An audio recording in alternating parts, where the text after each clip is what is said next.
teacher. And I so, yeah. forgot. Hello. Hello, hello. How are you? Oh my Good gosh, happy morning. day.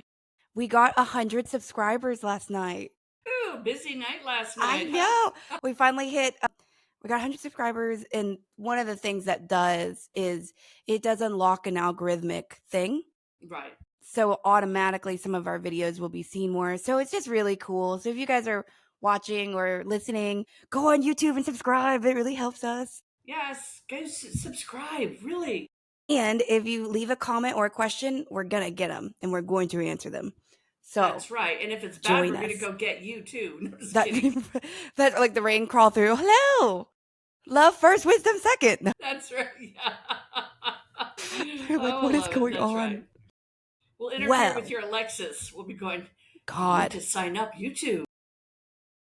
Weird thing about that, I've had these Google Homes now for probably 8 years. Mhm. And I just keep moving on them with me. I've never plugged them in once. I just don't know why. I never did. And then now you showed me, or you told me about what happened with you. Oh, yeah. Called me out by name and never would speak to me. And ever. And yeah, That's so basically unique. reprimanded me. So I was like, no, I don't think we're going to do that. And it's so funny. Brian went with a pair of scissors. He walked over to it, didn't think twice, just cut the wires and said, guess no more Google. I love that. I I love was that like, about him. wow, thank you. But we do have Alexis now. She's a little better behaved. Good. Every now and Bezos then, got it right. exactly. It's so funny because every now and then she'll shout out, I don't know. I don't have the answer to that. And I'm like, that's a good thing because we didn't ask you anything.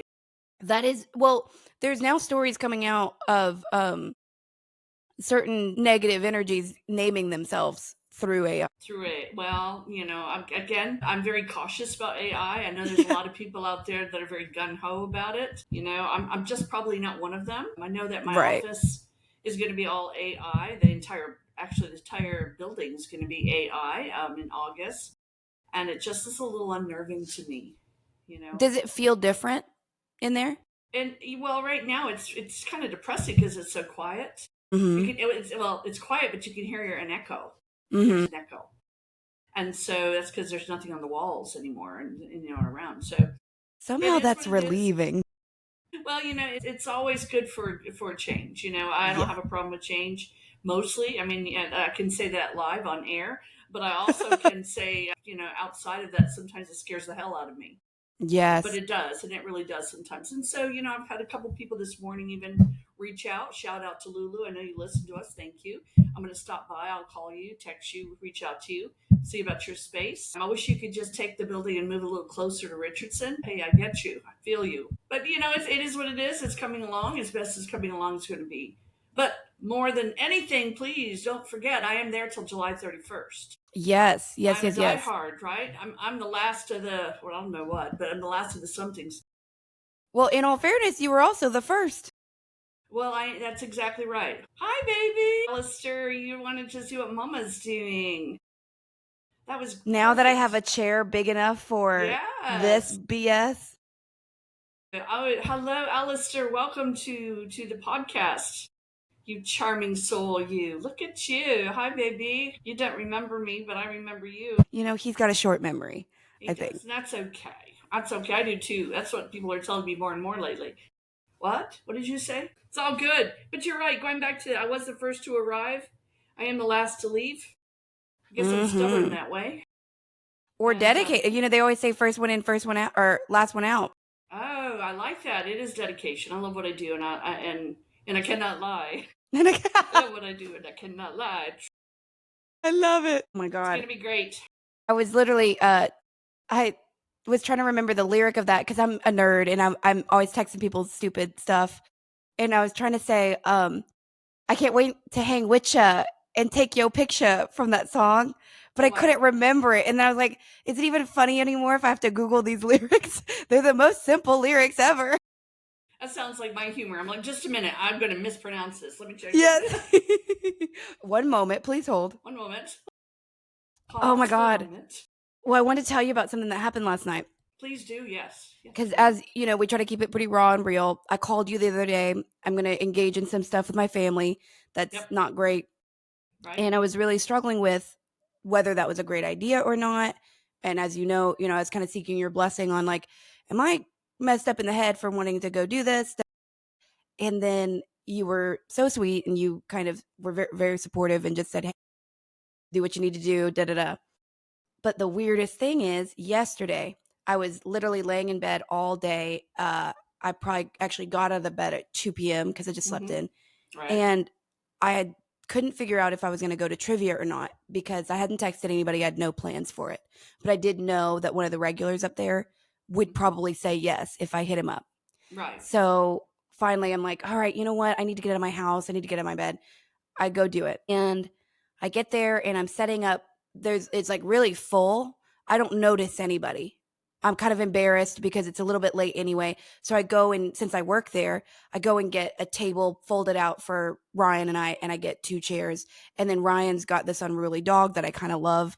And so he's there and out of nowhere, what's that? He wanted to play too. Yeah, well, and Ryan's trying to get rid of this dog, and I was like, I can't have a dog, but he's so smart. He's such a smart ant. Like I can just feel it. Don't get a dog, please. I No won't. dog for you, not right now. I won't. I promise. Talk about a manic decision. No, but so then right directly, like I could reach out and touch this table, but this energy, his back's to me. I see this little blonde chick tatted up, and I notice the boyfriend, and then I just move on. Well, then I'm doing something. I'm going and getting treats for Ryan because there was a wedding buyout.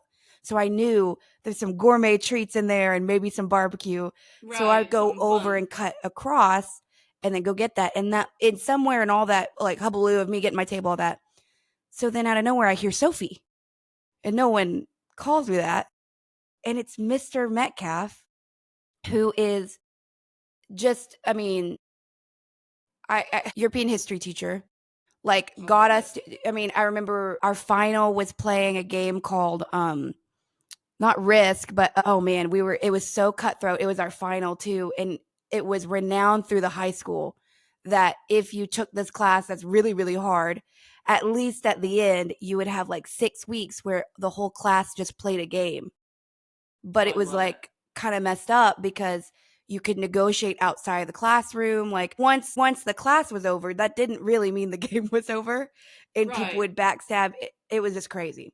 But just so many good memories to the point where he's on my wall. I love so there's like you, Brian, like some friends that I don't talk to anymore. And then Mr. Metcalf and me at homecoming.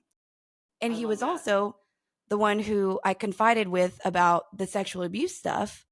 But I didn't know, I had no idea, because you're young, that they have to tell.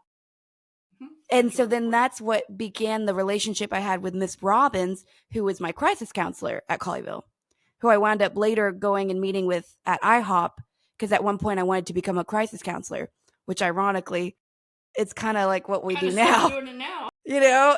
And so it's the most crazy full circle moment. And what was really sad was, after I left home, I guess my mom and dad, or my mom, blew him up and like I don't know the details. I only know it from her side, but basically asked if like he had been inappropriate. Like there were just, I wasn't even around anymore. And so I never got to say I'm sorry about that and the fact that she was involved in that way. And I certainly didn't bring it up last night, but it was amazing. And now he has this huge arm sleeve, which was, I had worn a workout shirt, which a lot of my workout shirts, my back is cut out. And so then he was like, I love your tattoo. Like, and he has the story of the koi. I don't even know what that was, but I guess it goes up a mountain and then meets all these energies. And then when he's done and he gets to the mountain, the gods turn him into a dragon. So he said, when I retire, he's going to go get that. So it was just like, hey, I met his wife. I met his daughter. I was like, just so you know, ever since I've known this man, he's obsessed with y'all. He has 2 kids, 2 daughters. Oh my gosh. So it was just crazy. It was so nice. So perfect timing. Yeah. Wow. What a validation. Timing. And we didn't really talk about anything, obviously, but what was so awesome was at the end, by the way, he said they come there twice a month at least doing trivia. Never seen them before there. I've worked there now 3 months, so timing is really interesting.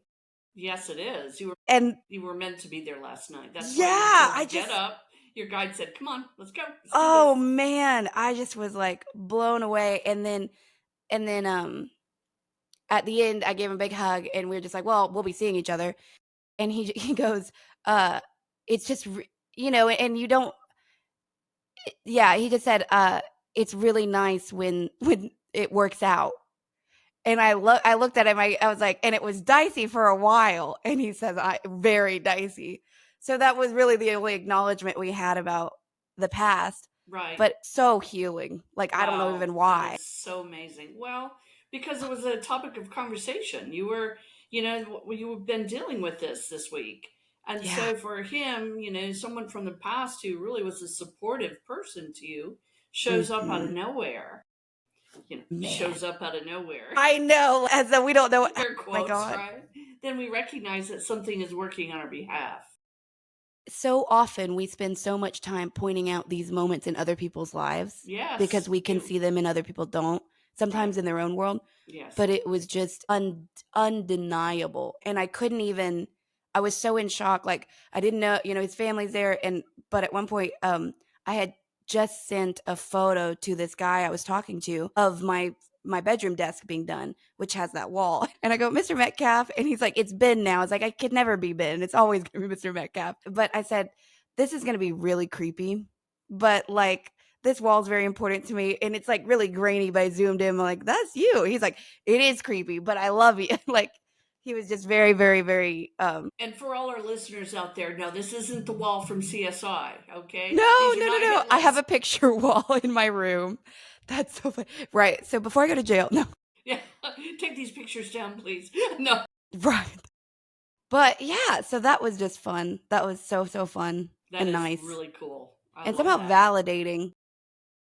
And you needed some validation based on what you had been dealing with. You needed some validation. You needed someone to step up from the past and say, "I got you." Mm, And that's what he mm, was for you. Was yeah. he had you? Yeah. And I think about pseudo like father figures a lot of the times. And because, for all that my dad was, he was very, very silently supportive. Like it, but there was not a lot of, you were definitely not feeling like you had a masculine male figure in the house necessarily. And so with Mr. Metcalf, he doesn't give off a bravado of any kind, Right. but it's That's almost good. just this certainty of like, but it's going to be my way. Right. Like, and I'm Right. not going to be unreasonable, The silent but strength. I love that. yeah, Yes. I don't know. I just love that man. It was fun to see him. I'm so glad you did. You needed that. You needed an uplift from your Thank you. weekend and from your week. Yeah. Well, there's more to do, but I've been good about not letting, not introducing vices, not playing too many on the edge games. I have a coworker right now I wanted to share with you. I keep getting this feeling that she is courting death instead of choosing the future. And she has now wrecked her car 3 times since I've worked there, I've worked there 3 months. Pretty substantial. And it's under the influence at least the last 2 times. And I remember thinking, I don't know that there wasn't a time where I wasn't living on that precipice of choice of, well, I don't Right. want to choose the future because it's scary and I don't trust myself with it. So maybe I'll just ignore and do chaotic things and do potentially mortal things, while not being so on the nose as being of the mindset of suicidality. We think about how much people hurt, and suicidality doesn't always look like I'm willing to do this. Maybe sometimes it just looks like I'm willing to ride the edge of living, and Exactly maybe to I see where won't. it takes me. Right. I won't make it a definitive decision nor choice because I don't want to be responsible for the outcome, but I'll live according to the riskiness of it and see what happens. Well, And and that's a there dangerous, dangerous slope. I was thinking of this when I took my trash out the other day. I wanted to ask you, is that in some ways absolution? Because it is technically a little bit more of an unconscious driver as opposed to a conscious decision. Well, it begins as a conscious decision and then floods into the unconscious, the subconscious, excuse me. Well, she will be unconscious if she keeps this up, Yeah. unfortunately. The thing about it is I do feel sometimes that people put themselves in such risky behavior so that they can validate to themselves their unworthiness in the moment. And so I feel like she's doing a little bit of self-evaluating. Unfortunately, she's looking at it from the standpoint of, well, to hell with it. I'll just do whatever, and the decision will be made by the circumstances. And But that's a in real risky place sobriety, for her. I'm sorry. That's a real risky place for her because I do feel a lot of dark energy around her.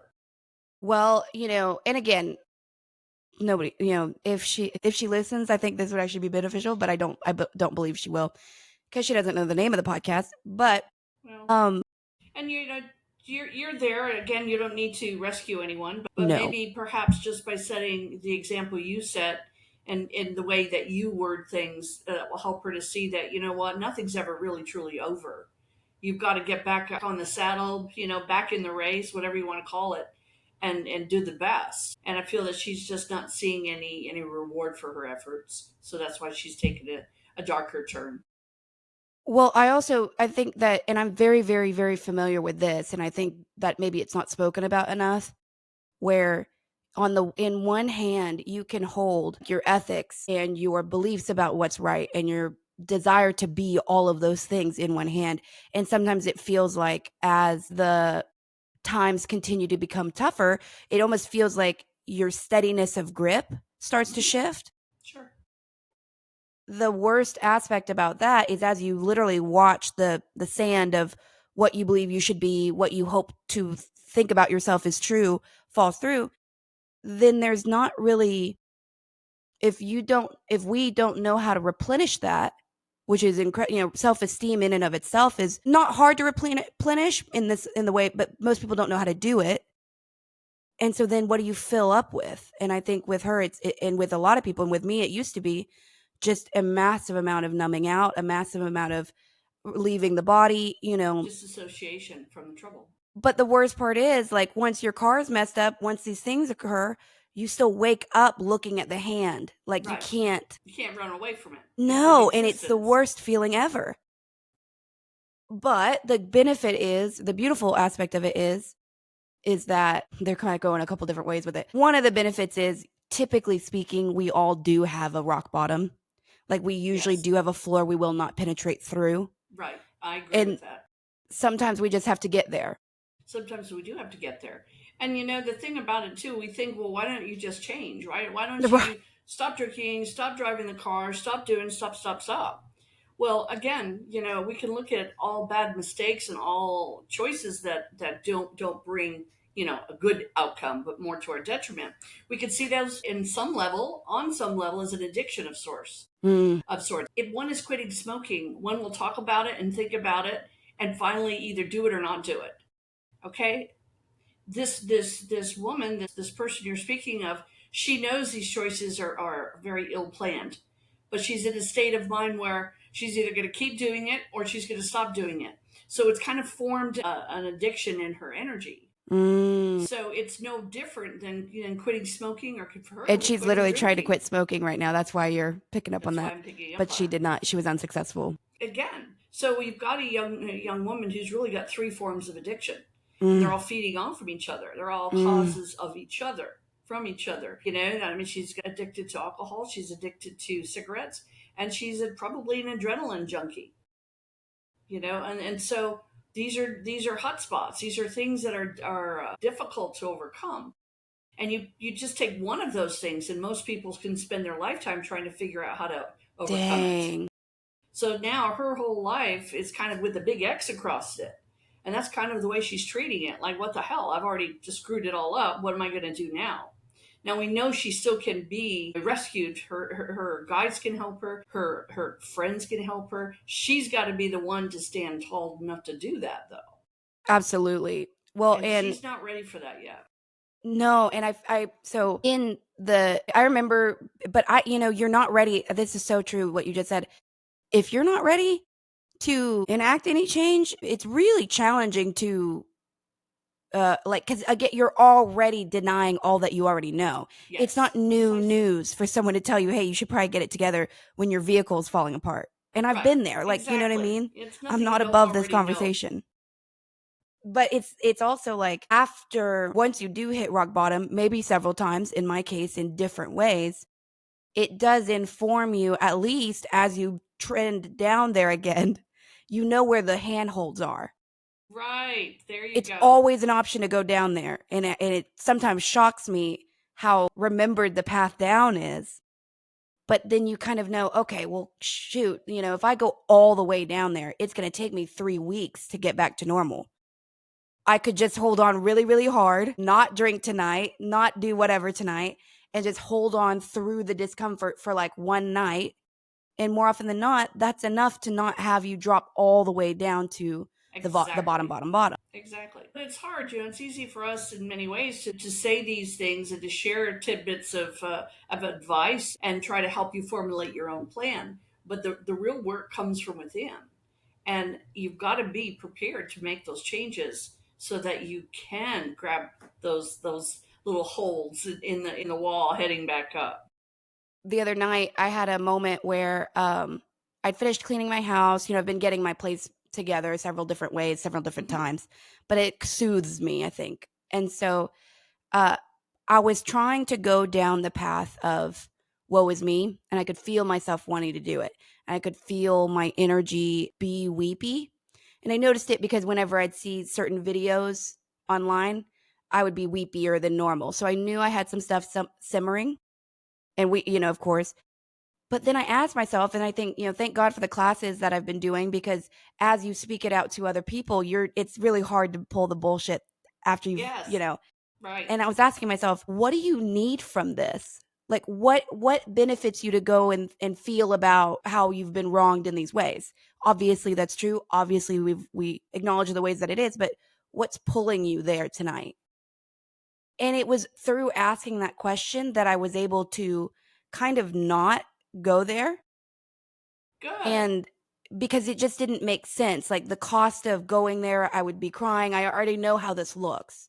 And I can feel my heart wanting it for some reason to soothe or to get it out. And it wasn't really a cry for alcohol or any of the vices. I wanted to go marinate in being sad. But then it was just like, well, I think that's a pattern from the past, because logically it doesn't fit my narrative anymore.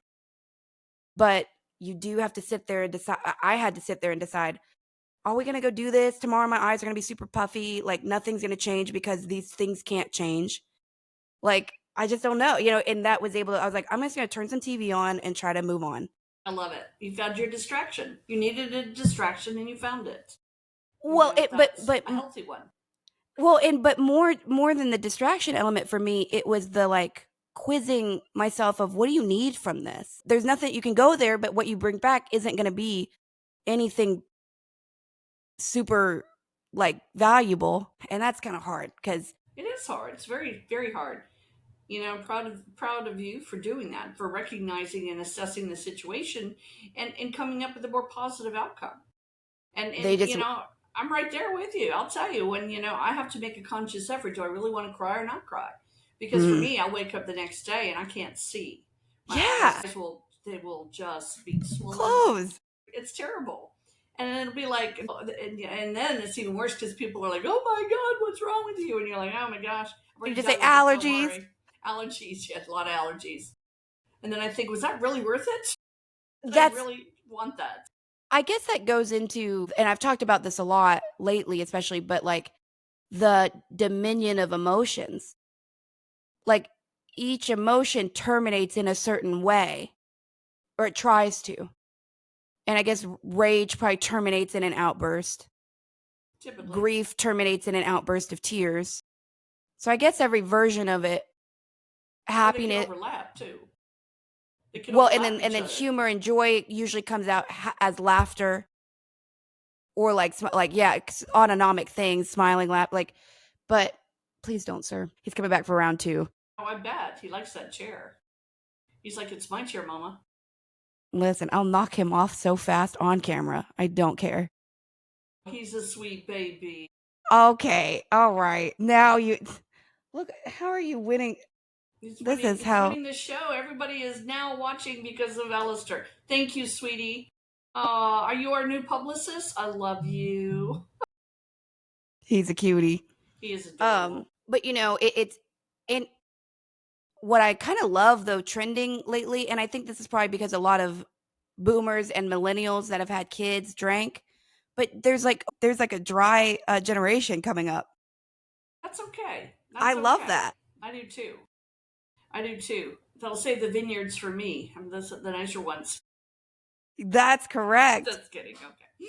Well, no, I mean, like, it's going to be interesting what it does to that market. Well, that's true. It will certainly, yeah, turn that market in a direction that we haven't seen, and good or bad.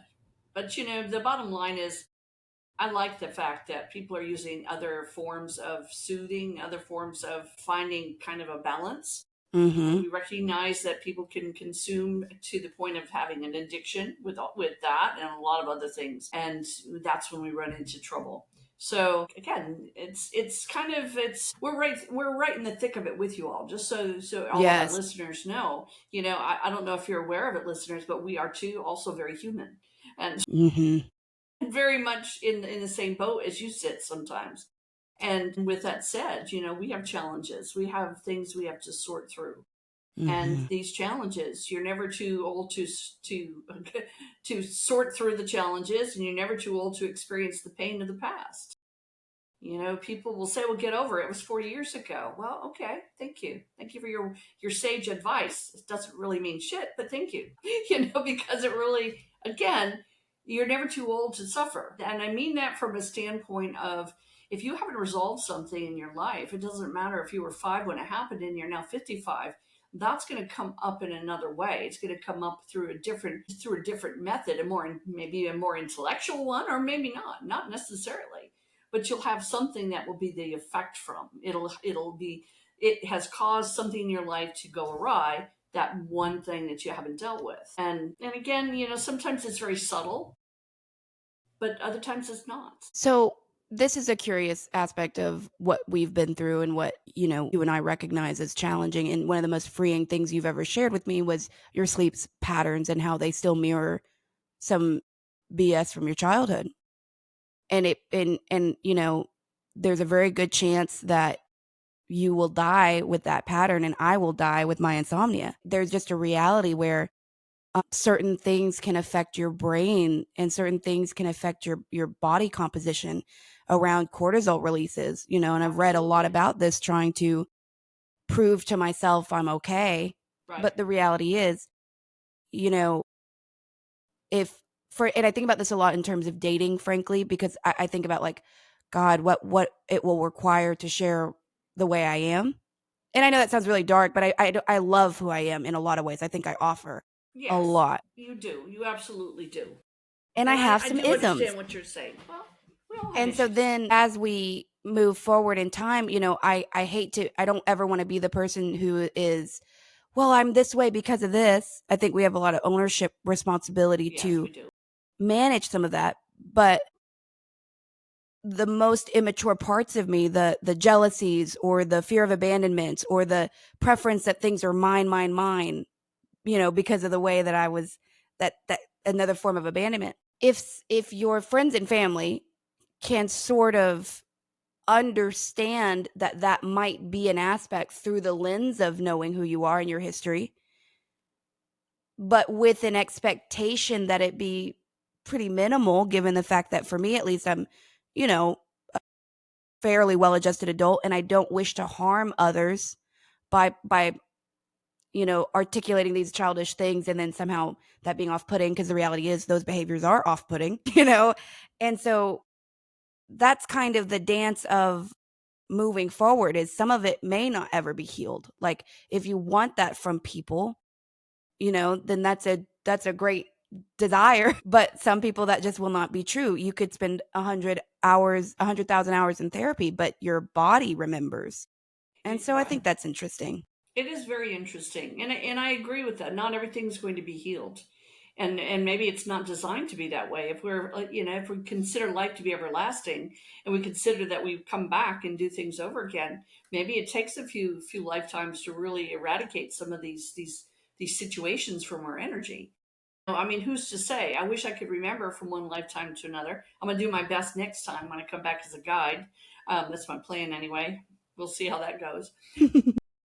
But that there's such a mixed bag of tricks when it comes to trauma, because you can talk to 20 different people and you're going to get that many different answers.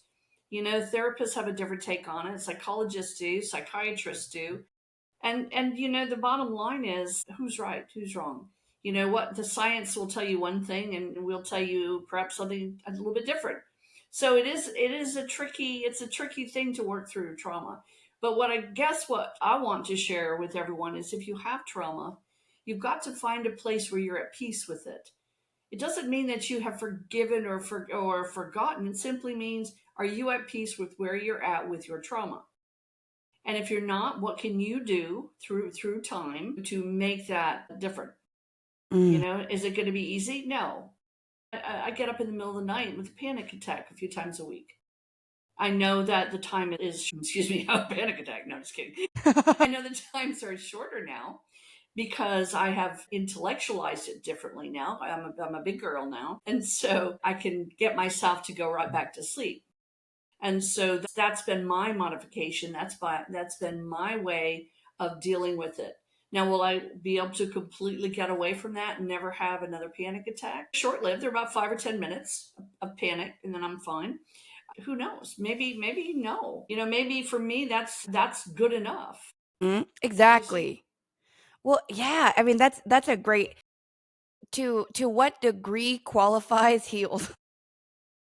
Bingo. And I agree. And you've heard me talk about my scenario of the sea ripper. When I teach my Yes. shamanic journeys, when we go to the lower worlds to help us to heal and to put things aside that we no longer need or we can't work with right now, so we'll set them aside temporarily. Even there's a school of thought that you go in and you just rip apart all your shadows, and the bottom line is, you are who you are because you had shadows. Mm. And I'm not saying we want you tormented because you got what you get and you get what you got. We just simply mean, which ones need to be gone. Maybe you're really a good person because you had those issues that you had to endure. And that is not what you want to hear sometimes, but that No. is so true. Like your empathy or like the way that you are conscientious, these things come from sometimes. Well, and I'm gonna bring this up just because this was a perfect. And nobody will ever really know another person. You can't unless you walk in their shoes. And there's no real way of doing that unless you're size 8, and then you can borrow mine. But really, realistically, we can't walk into other people's energies. We try as an intuitive. We try to help them. We try to reach to them in a different, more soul level. So in some instances, we can get a little further. Okay. But more than anything, you cannot make 100% critical decision or suggestion to a human soul, because you're not their blueprint and they're not yours. Mm. It goes back to the snowflakes, right? No Mm-hmm. snowflakes are the same.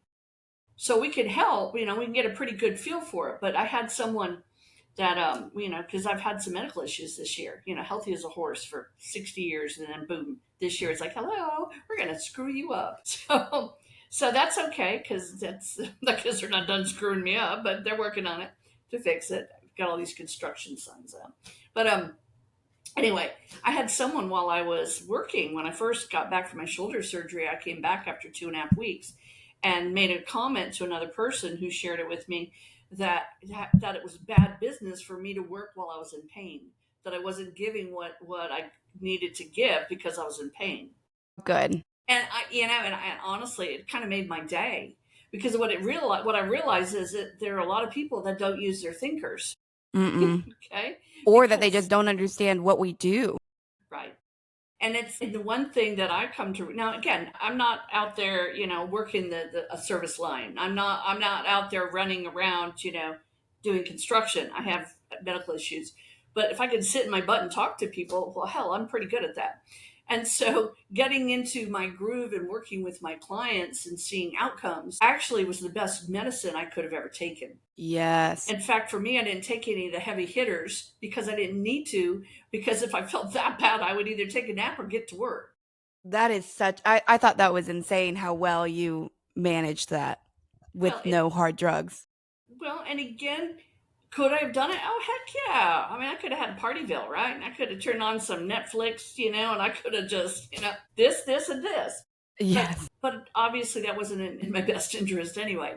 But my point of that is it didn't make any sense to come in with the seam ripper and just take me apart so I could suffer and feel sorry for myself and I could wallow in it and I could bitch about it and I could do all these things, right? Now, if I needed to, I would do that anyway.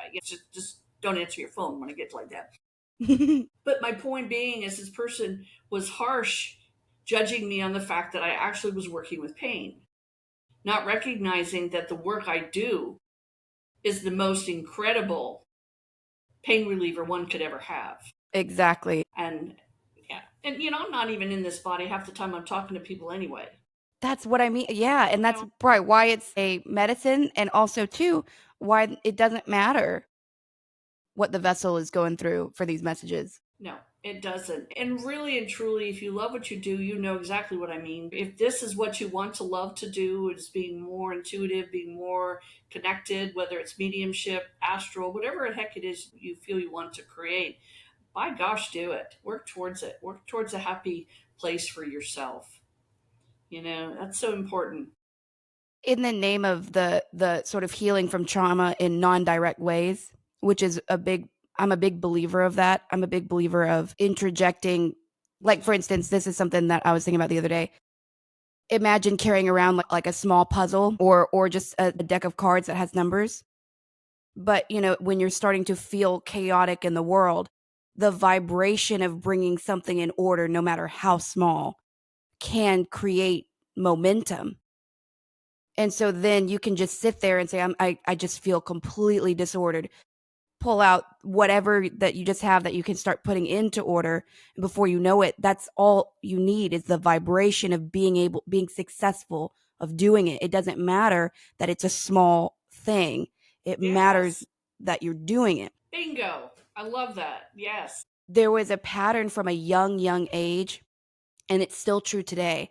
And I may cut this, I may not, I'm not sure, but it pertains to this, where I used to read a lot of books where there was a heroine that was being pretty severely abused. And then she would always be saved, or she would save herself. And that was always a hyper fixation within literature. And now I look at it now as an adult, and I still crave that sort of that particular style. The damsel in distress narrative is huge, but so subconscious because from a young age that was an attraction. Well, of course, and so then I think about how that was probably a Band-Aid on a bullet hole, but there was, as a child, there's not much more you can do, but you are living through the experience of being saved or saving yourself. Absolutely. Over and over and over again. Absolutely. There's probably some healing with that, or at least some protection. Totally agree. Absolutely.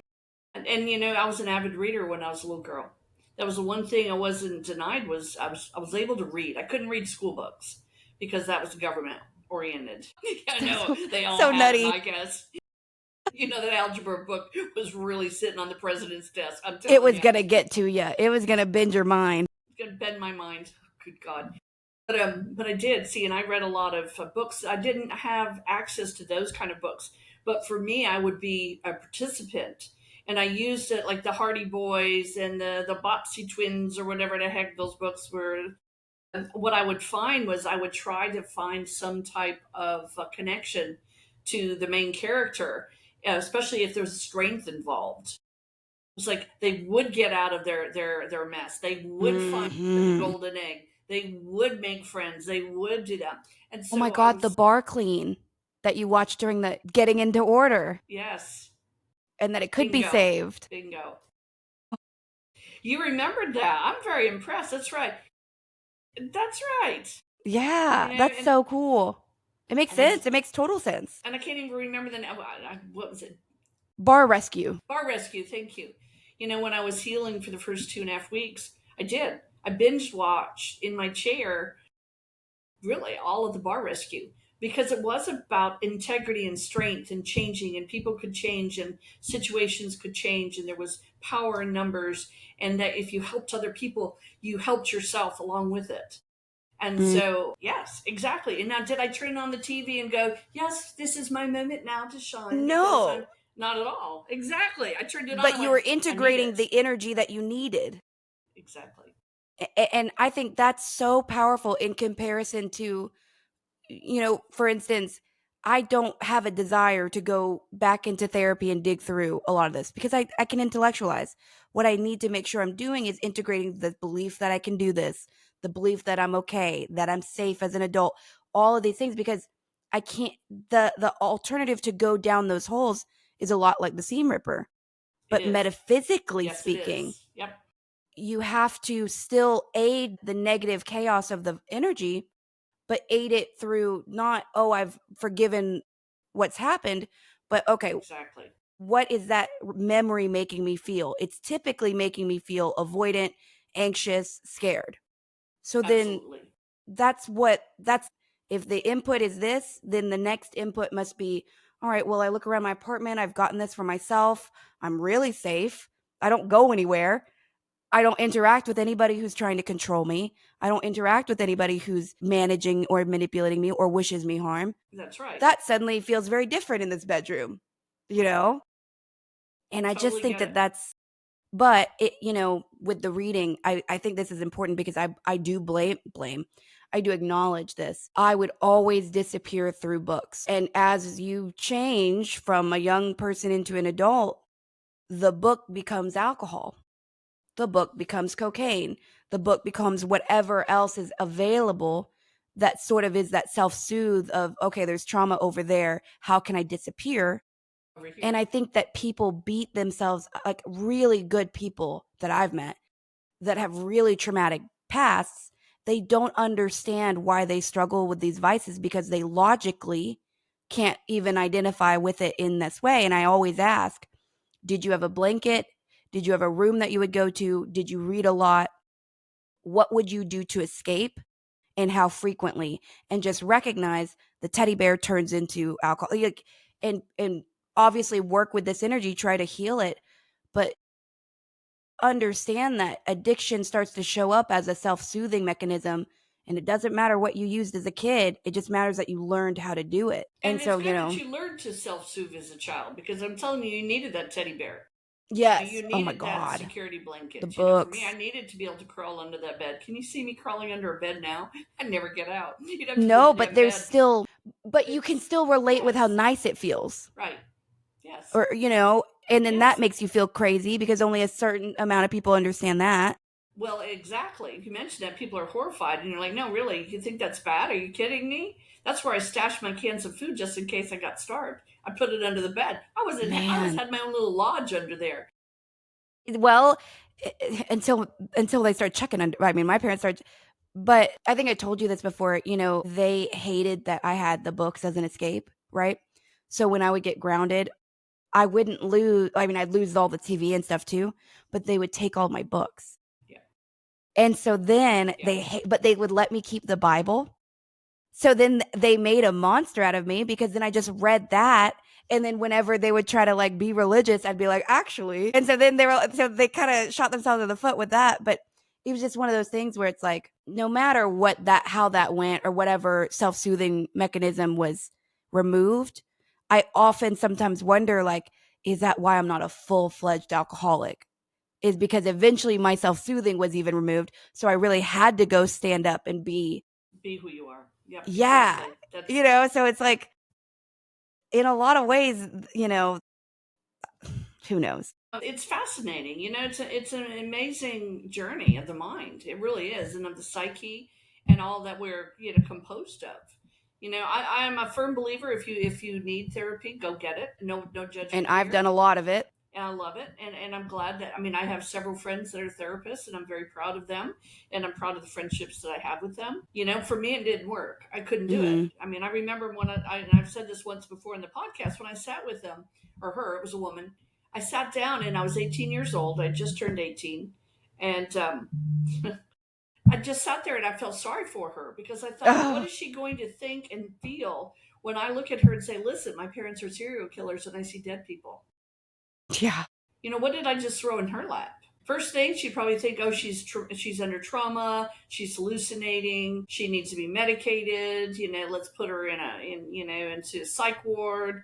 You know what I mean? How do you come They're out of like, that? doesn't this jacket look so cute? Why don't you try it Why don't you try on? it on, and I'll give you a free ride? Yeah. So, and I sat there and I remember just sitting there staring at her and she said, well, go on. And I'm like, I'm not really sure this is the place I need to do this. And she said, Yeah. no, just say whatever it is. And in my head, I'm like, I'll never leave again. She will never let me go. And, And was and that the it, guides? Do you think yeah, that was I a think so legitimate too. outcome? I think so too. Yeah. And so I thanked her very much for all her help, which really wasn't a damn thing other than the realization she couldn't do anything Thank you for for your me. clarity. Right. And I left and I felt better because I thought, I'll be darned. This stuff you can't just go and hand off to someone and walk away from. You Mm-mm. either have to figure how to put it aside, or you have to figure out how to dissect it enough that you could get rid of the real bad parts. And and I guess so far so good. I've never been to prison, and I certainly have killed anyone. So I think I'm doing okay. I think my I clients would know, agree so far so good. but there's still time. There's still time. Well, I'm a and little to slower, but that doesn't mean that I can't get to you. No, well, just and kidding. well, maybe. No, I'm just kidding. Maybe. You better comment. No, I'm just kidding. Yeah, no, yeah, exactly. No, but and to kind of tie it off, I guess, because there's a lot of beauty in the world, and there's a lot Tremendous amount. of Yes. horrible. But so frequently, we just have to kind of grit our teeth through the moments when we feel that squeeze of like, Yes. oh my gosh, yeah, I'm starting to feel not great. I'm starting to remember things. I'm starting to go into like a low grade depression, whatever it is. But then also, there is a natural progression through that experience and then out of it. And I think that our only job when the squeeze is really, really tight is to our only job and our promise to a better future must then be that there's something on the other side of it. You know what I mean? Because the reality is we can never gauge how negative and how intense and how incredible a That's squeeze will right. feel. That's Losing a right. job, losing a child, losing, That's exactly your right. identity as you know it, as it must die so Yep. that you can be like all these things feel tragic and oftentimes overwhelmingly horrible. Right. But then there is only one thing when you can't see the light really is you have to there is then just the assumption that there must be, right? Every That there must dawn be a light. Right. there's got to be that there's something in if you haven't died yet. I hate to phrase it like this, but the reality really must be if you haven't died yet, there is more on your plate, there's more in your chapters, there's more in your book, Yep. and that's guaranteed already. Right. So no Completely matter agree how with much the that. squeeze is, no matter how many bottles you have already finished as you think about whether you should start the next, it's kind of like, okay, well, maybe I go finish that next bottle of vodka, but then once that's done, I think I can try to not go to the store. I can then just try to go to sleep and have faith that maybe tomorrow won't feel so hectic, so chaotic. Because eventually one day you will wake up and it won't. Exactly. And that's exactly true. Life is meant to fill you with a lot of opportunities for growth. Sometimes the experiences that we are handed off, we don't feel like we're growing from, but being destroyed from. And Mm. so that's when we need to reach out and say, hey, a little helping hand here. Need someone to help me navigate the waters here because right now I feel like someone put a blindfold over me and I'm in the middle of the sea. And so it's okay to ask for help. It's okay to get help. It's okay to need help and to know that it's so right to pursue that. The most Hmm. important thing is this is the vessel you have for this lifetime. And in this vessel, many things happen, good and bad. Which ones do you prefer? If you're probably going to raise your hand, all of you for the good. I would, right? When you want that. So if that's what you really want, then go find it, go get it, go make Hmm. it happen, bring it to you. Maybe it only comes in little bite-sized pieces. Maybe your definition of a happy life is different than it needs to be. Maybe happiness is seeing that the day's got sunshine and there's a butterfly that has passed by. Maybe you're Hmm. happy is that you can get out of bed and you're not hurting all over. Maybe your new happy is that for the next, hour in the morning, nobody is screaming at you, yelling at you, demanding of you, and you're going to sit and drink your hot tea or your coffee. Find the norm and the new norm for you. Find a norm. Find a place where happy is easier to obtain. If happiness is always out of reach, you will always feel short-sighted. And that's my biggest thing I see with people. That's such you don't really you said I'll have to play that back and cut it cuz I love what you just said was amazing. Well, that's because I'm over here. My guides are over here. I know. When I say cut it, I mean clip it. Like I love yeah. Not cut it, not cut it. Out. I want that. No, no, no, no, no. I just realized I said the wrong thing. No, I'm going to make sure that's you said when happiness is always out of reach, it's very easy to feel short-sighted. I love that. It's so true. I have clients, and I love all my clients, even the ones that annoy the hell out of me. And you know who you are. But but the bottom line is, I have people that mourn a man or mourn a woman in this here and now, and their day is filled with it. Their only thought is of this person. It's not the fact that they just did well at work, or they just got recognized for this or that, or that they've made accomplishments at home, or they bought a new vehicle they should be probably going to afford. It's about not fitting into someone else's world. And I see it all the time. And I hate that. It drives me crazy because I understand wanting to be, yearning to be, needing, quote, air quotes, needing to be with a certain someone. But if the circumstances aren't bringing you together, where are you? What are you doing? Where are you in your life?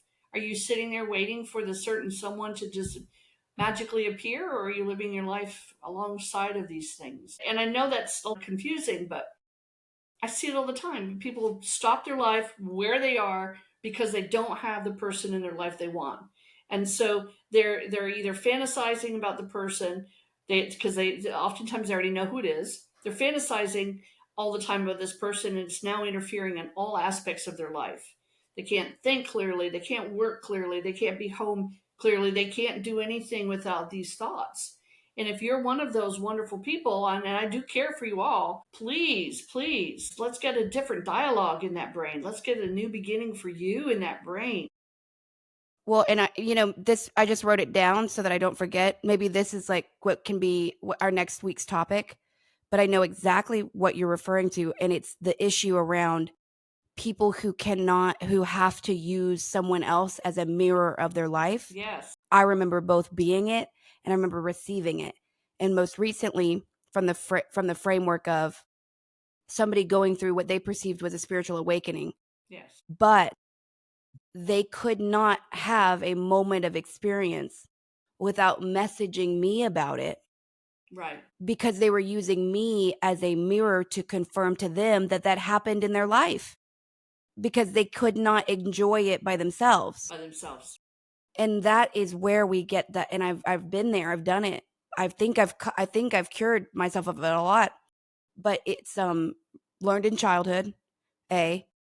And then because it's basically because I read a lot about this, when your parent is narcissistic and they make their entire world about them, as a child, you have to use them as the mirror framework of what happened with my mom, where things were not okay until she was. Yep. And so then you think about partnership, and then you think about how in my world, maybe like where men are very good at breadcrumbing, or maybe they just don't know what they want. Everything stops in your world until they're okay. And so then that's just a tragedy because now your parents are dominating the way you connect with relationships and with the way you connect with the world. And the reality is, it's like the forest, when a tree falls in the forest, but no one hears it, did it fall? If you achieve something really cool, this happened the other day. I almost texted you about something. I thought, she doesn't need to know that really. Like it was just a random excitement I had. But I still have a little bit of a knee jerk. Well, who do I tell about it? And it's like, maybe nobody. Like maybe you just enjoy it and move on. And that's still something I'm patterning and learning. But I have a lot of empathy for those people that they just wrap their entire world around someone. Yeah. And I've done it. But you can't live like that. You can't live like that, and I do understand what you're saying. My situation has some similarities, not all the way, But one thing that as you're speaking of this, I'm thinking of the one thing that I really did as a child, as I waited all day, every day, for my mom to hum. Now I know that sounds crazy, but in my world, if my mom hummed, and usually it would be when she was picking up things in the kitchen, or if that's the only time she would be really humming. She would be humming in the gardens and all that, and that was not happy work for her. But if she was in the kitchen and she was okay and she was feeling good and nothing was wrong with my dad, Mm. she would hum. So I would listen and pay attention every single day of my entire childhood to hear her hum. And if I could hear her hum, then I knew that for those 5 minutes, I was fine. And Did that mean you would go out, like, because you would come out, or you would still stay away? You just knew, okay, at least something's all right. as soon as I could hear her hum, I knew no matter what that I didn't have to look behind me. I didn't have to feel fear. I didn't have to Mm-hmm. feel that feeling of what's next. And I'm going to tell you, she only hummed probably, I don't know, maybe twice a month. Mm. But when I would hear it, it was like Yes, it was the most intoxicating sound to I know me. exactly what you're talking. That's It was intoxicating. It was like the whole world stood still and I was the new ballerina, because that's what changed in me, was the feeling of everything is fine for now. and that feeling of being so far away from the sound, but being so attuned. Because I know exactly. I used to listen to how my mom was putting the dishes on the rack, to what degree of intensity, because that would let me know what the fuck I should be up to. We're doing all right. We made it We made somehow. it. Oh I my think we did, gosh. and I'm We happy made and I'm it. proud of us, I because am that too. was crazy. Crazy stuff. It's a lot of crazy stuff, and maybe the crazy stuff that we've experienced helps us to see a little bit more clearly what you're going through. For Hmm. those that are suffering, and you're not alone. This has never been a solo experience, but making it within yourself a feeling of safety, and making a feeling of contentment within oneself is really a mission that we all should be on and working towards. And I think we're doing our best. We are doing our best. Oh my gosh. Well, I've been doing my best to keep my head where you can't see that I did laundry and didn't put it Oh, I away. love it. But see, I told you about that at your house. But The meme where it's like, Jesus, please stop giving me your hardest like battles, and then it's a picture of Jesus. He's like, I'm just asking you to put your clean clothes away. exactly. I love that. Oh, I know. I love that. That is so funny. We're so guilty of it. Well, in my defense, they're not my clothes. They're my son's Oh, clothes. fair. See, And he's only sleeping. just now in my closet is there finally not the clean clothes mountain from, you know, purgatory. It took, and I got so, tired of myself, but I was just so tired also. So, you're digging through and you're like, I know these are all clean, but where's that particular work shirt? And I'm thinking Exactly. right next to all the hangers where they should be. Right. Totally get it. But say la vie. Say la vie. Live a good life, people. It doesn't cost you extra to be happy. No, it does not. And maybe next week we'll talk about mirrors and how to kind of make ourself our mirror. Because Ooh, that's I like something, that. it would solve a lot of anxiety for a lot of ladies and men, but women have a tendency to do it more. It's psychologically, we're the caretaker and the protector, and we receive energy, right? Yep. So we're constantly waiting for others. Men who deal with that, they wind up actually like building cabins in the woods. Like they just go away. They do go away. That's the hunter energy in them. They go on their trek. Women are Yes. gatherers. They gather all the pain and the information they can store, and they either Yeah. combust or they make it through. Isn't that fun? Fun. Well, I love you. I love you. I love Love you. you, And love I'll you, see love you you. next week. Absolutely. Listeners, sign up. YouTube, please. We need your Yes. support. It would be lovely. And we're so grateful for the support we have been getting. That's been Yes. amazing. I'm very grateful and I'm very happy. Again, we do keep it live, we keep it real, we keep it raw. But first and foremost, we always keep it love first. And, even though sometimes we say some things that seem a little snarky, that's just the way we roll. Yeah. And one of my students the other day, she said, "What's up with that posting schedule?" I said, "Ma'am, it's just us. I don't know what to tell." And she was joking, but I was saying, a lot of these other places they have production crews behind them. It's just you and me doing our best. Doing our thing, doing our best. So I love you, and I'll see you next week. Absolutely. See you all next week. Bye.